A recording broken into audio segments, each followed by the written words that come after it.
अस्सलाम वालेकुम। SM news के साथ मैं हूं मुक़द्दर रज़ा। एसएम न्यूज़ स्टूडियो में खुशामदीद। खबरों का सिलसिला बढ़ाते हुए खबशान करते हैं चनियोट से।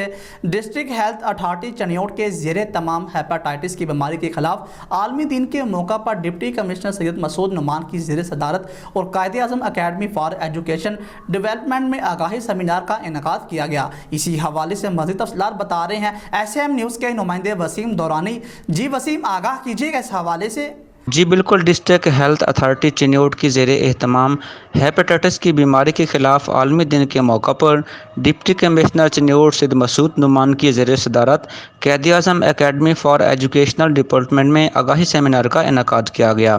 सेमिनार में assistant commissioner Ghazala Kanwal, CEO health doctor Mushtaq Bashir Akif, doctor Rabia incharge hepatitis programme, DHQ doctor Shahzad Khalil के अलावा दीगर हेल्थ अफसरान, doctors, health supervisor, barber association के नुमाइंदगान, दीगर महकमों के अफसरान और मीडिया नुमाइंदगान और मुख्तलिफ शोबों में ताल्लुक़ रखने वाले अफराद ने शिरकत की।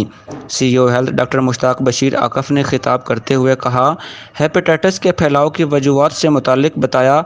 मुतासरा मरीज़ों के इंतकाल, खून, दांतों के गैर महफूज इलाज, इस्तेमाल शुदा सिरिंज या ब्लेड और मुतासरा मरीज़ के जिनसी ताल्लुकात से हेपेटाइटिस का मर्ज़ लाहक हो सकता है, जिससे बचना चाहिए। उन्होंने बताया कि हेपेटाइटिस के ख़िलाफ़ जहाद के सिलसिला में तिबी सहूलियात के अलावा शहरियों की आगाही के लिए सेमिनार्स और दीगर प्रोग्राम भी मुनक़िद किए जा रहे हैं।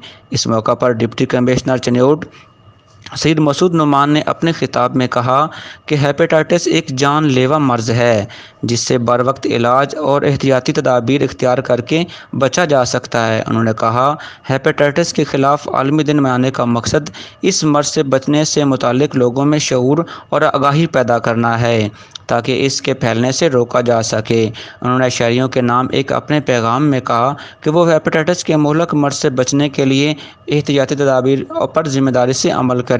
जी बहुत शुक्रिया वसीम, तफसीलात से आगाह करने के लिए। अब तक के लिए इतना ही। मज़ीद खबरों के लिए देखते रहिए एसएम न्यूज़।